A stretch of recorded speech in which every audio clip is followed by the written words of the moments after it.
హోయ్ పొలేలుగా చాలా పొలిగలగా. అబ్బాయి ఇదిగో చల్లయ్య పెళ్లి నాటకం నడుస్తుంది.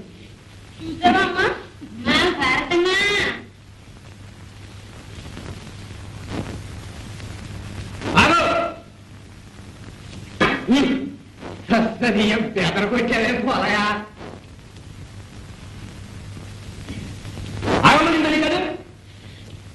కదా. ఏంటిది? ఈ పంటను పట్టడానికి వెళ్ళేది ఇంకెవరు? నేను. ఏ నువ్వు పండించావా? ఎవరు పండిస్తే ఇది నాది. అంటే అంతేనా? కర్ణయ్య గారు అడుగు. రై పొసలు కదండ్రా. ఎందుకు అయ్యాడు? అబ్బాయి ఈ కుర్ర తిరపరలు మన దగ్గర సాగవు అనగా ఇది గవర్నమెంట్ రికార్డు అనుకున్నారా లేకపోతే సాగలు పద్దు అనుకున్నారా? లెక్క దాకలా. ఏ లెక్క దాకలైనా ఏ తెల్ల కాలం కష్టపడి పండించుకున్నా ఇప్పుడు ఈ పేసి పెడతారా? న్యాయమేనా? న్యాయమో ఏవో నేను చెప్పవలసింది చెప్పాను. మీకు అంతగా నచ్చకపోతే పెద్ద మనిషి సాగరయ్య గారు ఉన్నారు, ఆయన దగ్గరికి వచ్చి పరిష్కారం చేసుకోండి. ఎరా పొలయా అలా అన్నారు. బాగుంది, పదండి. ఏమంటారు? సరే పదండి. చెప్పి సాగు చేసుకున్నా ఈ తిప్పలు తప్పల. అక్కడికి ఎందుకు నాన్న?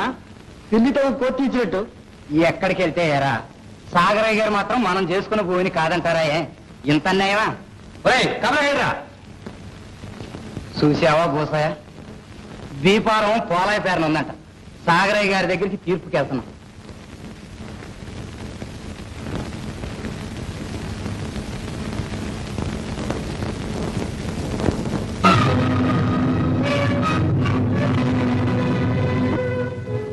ఇంటిలో పది రెక్కలు ముక్కలు చేసుకుని వీడి పొడు బాగు చేసి మేము మళ్ళించుకోవటం ఏంటి? గదదన్నం పోయినట్టు పంటెత్తు పోవటానికి మీరు రావటం ఏంటి? ఇదేనా న్యాయం? తొందరపడకు కోటయ్య. అది కాదు సాగరయ్య గారు, నీకు తెలుసుగా ఆ తుమ్మల బంజర్లో 4 ఎకరాల చెక్క సాగు చేసుకుంటున్నానని. దానికి నన్నేదేమిటో అనగా ఆ బంజర్కి బీఫారం పోలాయ పేరు ఉంది. పోలాయ పేర్లు ఎందుకు ఉండాలి అంట? నీతో మొదటి చెప్పే కదా సాగు చేస్తున్నాం. మళ్ళీ ఆ మాట అంటాడు. ఎప్పుడో ఒక ఏడి మెదలకుండా ఊరుకుంటా నీకు అక్కర్లేదేమని పోలాయ ఏడితో రాసి పంపించేశాను. పంపించేశారు అంతేనా? ఇక మేము కోటయ్య నీకు తెలిసిన గోళా కాదు, తెలియని గోళా కాదు. బంజరు కావాలన్న వాడు బీఫారం రాయించుకోవద్దు.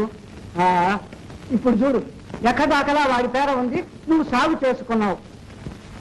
పాపం పిల్లలు గలవాడి పంట నీకు కాదనడం న్యాయం కాదు. ఆ మాట చెప్పండి. చూడు కోటయ్య, అయింది ఏదో అయింది. ఎకరానికి 3 బస్తాల చొప్పున పోలాయికి ఇచ్చాయి. నేను ఒప్పుకోను. ఎకరానికి 3 బస్తాలు మీరు అట్ట అంటారా? నీ మంచి కోసమే చెప్పాను. పేచీలకు దిగితే అందులో నీకు ఒక గింజ కూడా దక్కదు. అది ఆలోచించుకో. లెక్క దాకలా హక్కుదారు పోలయ్యే అనగా ఈ ఫసలికి సర్కారు పెనాల్టీ వాడే కట్టాలి. వీడు కట్టకపోతే వాడు కట్టరేటి? ఆ పెనాల్టీ ఏదో నేనే కట్టుకోపోయానా? అదిగో ఆ మరత పేచీలే వద్దన్నాను. అలా అయితే మొదటికే మోసం వస్తుంది. నీ ఇష్టం వెళ్ళు. నీ అని కనికరిస్తే నేను మాత్రం ఏమన్నాను? ఏమన్నా లాభం లేదు. వాడి 12 బస్తాలు వాడికి ఇవ్వడం, లేకపోతే వాడి పని వాడు చేయడం అంతే. ఆలోచించుకో. ఆలోచించేదేముంది? నీ ఇష్ట ప్రకారమే కానివ్వండి.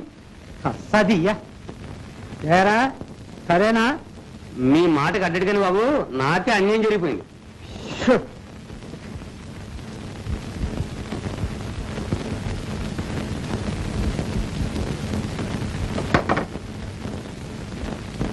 కోటయ్య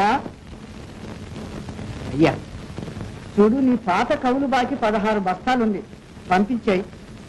బాబు 7 పిల్ల పెళ్లి తలపెట్టుకున్నాం. మీరు కనికరిస్తే వచ్చే ఏడు మీ బాకీ తీర్చుకుంటాను. బాగుంది. ఈ వెంకి పెళ్లి శుద్ధి చావుకు వచ్చిందట. తమరు అట్టంటే కాదు, ఈ శుభకార్యం మీరు చేయించారనుకుంటాను. నువ్వు అనుకోవడానికే ఎన్నైనా అనుకుంటావు. పొడి చేద్దాం అనుకునేగా నా కవులు అమాంతంగా మానేసి బంజరుకి ఎగపడ్డావు. ఏం పొడిచాడులేండి, ఈ 12 బస్తాలు అంటే ఆకులో అన్నం అంగుట్లో పడేలాగా ఆటంకాలు ఎన్నో. ఎవరు చూచాడు? నా కవులు పనికిరానిది నా బాకీ పనికొచ్చేదినా? ఆ వేషాలేం కుదరవు. నా బాకీ చెల్లించి తీరాల్సిందే. అట్టంటే న్యాయమా సాగరయ్య గారు? ఏ అన్యాయమా? అన్యాయపు సొమ్ముకు నేను ఎప్పుడూ ఆశపడను. నాకు ఆ శ్రీహరి ఇచ్చిందే చాలు. అవును కోటయ్య, నేను కాదన్నానా? ఈ పోలై పేసి లేకపోతే ఆ ధాన్యం తమకే ఇద్దాం అనుకున్నాను. జడయ్య నాన్నబిడ్డతో అది వాడికి ఇవ్వమన్నందుకు ఇది నాకు శిక్ష అన్నమాట. మహా బాగుంది. సాగరయ్య గారు, తమరట్టంటే నేను బతకగలనా? ఈ చేతులు రావు. మా పిల్ల పెళ్లి చేయించి ఈ పుణ్యం కట్టుకోండి. పోనీలేండి, ఏదో ప్రాధాయపడుతున్నాడు, ఏటికి సగం ఇచ్చుకుంటాడులేండి. సగమా? మంచి తీర్పే. కటాక్షించండి బాబు.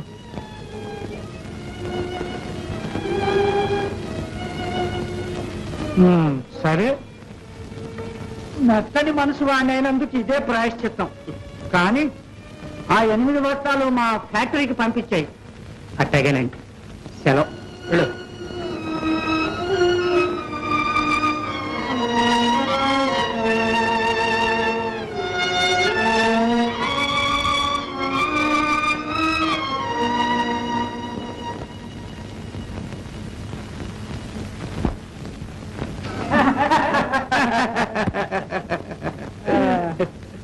చూసావా సాంబయ్య, వీళ్ళ బంజర్ సాగు ఏం చేశామో?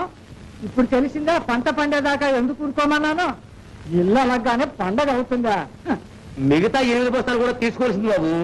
నాకు అప్పచెప్పుంటే నిమిషాల మీద గోల్డ్ ఓడుకుంటే మరుగుతుంది చేతులు. ష్, కాదులేరా, నీకు తెలియదు, నువ్వు ఊరుకో. ఆ మాత్రం బకాయి ఉంటుంది.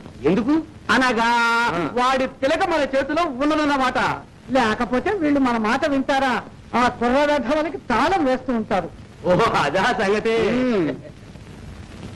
ఒరేయ్, నువ్వు పోరా. నీ బస్తాలు నువ్వు తీసుకొని ఇంటికి పో. మళ్ళీ సంవత్సరం దాకా నన్ను అడగకూడదు, తెలుసా? సంవత్సరం ఉంది బాబు, మళ్ళీ అయిపోయిందే కరెక్ట్గా. అడ్డుపెట్టి కొట్టబట్టి రే పోరా, అందులో 6 బస్తాలు మన ఇంటికి పంపించు. నేనే ఆకులు నాకుతుంటే నా మూతు నువ్వు నాకుతావుటయ్యా. అబ్బా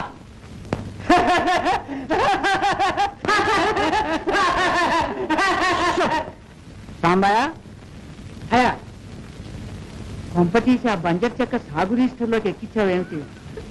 అంత తెలివి తక్కువ పని చేస్తాను. ఎక్కించకు. అది మా పడమటి పొలంలో కలిపి సాగు చేద్దాం అనుకుంటున్నాను.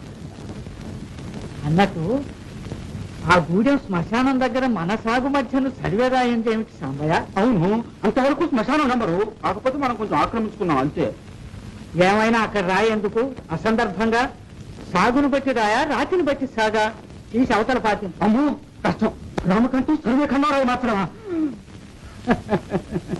అన్నమే స్వర్గానికి పంపిన వాడికి రాళ్లు మార్చడం ఒక లెక్క. అవన్నీ ఇప్పుడు ఎందుకు, అలాగే మారుస్తాను. మరి నా మాన్యం సంగతి? నీ మాన్యం ఎక్కడికి పోతుందయ్యా? నీ పేద ఇప్పుడే రాస్తే అల్లరి కాదు. తింటూ ఉండుగానే.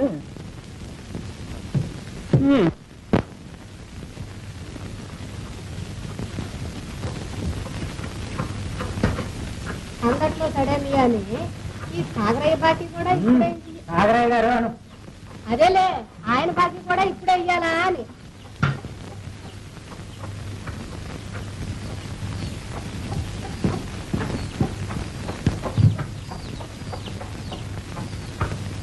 ఇంకా కోట సినిమాలు వస్తాడు.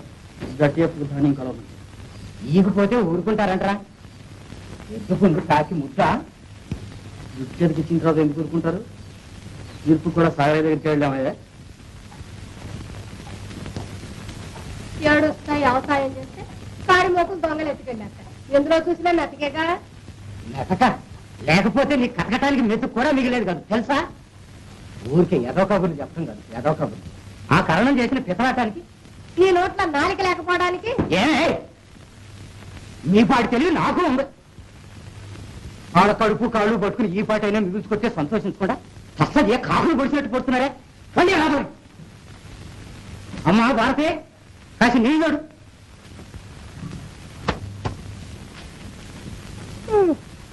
ఈయన కాచి నక్కల పాలు చేసినట్టు అయింది.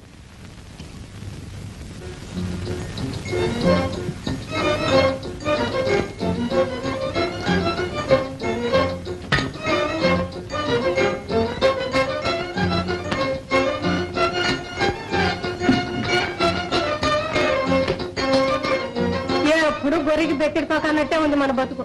బక్క రైతు బతికింతేనే. మరి రేపు శుక్రవారం వెంకటాద్రి పిల్లలు చుట్టానికి వస్తారు కాబోలు.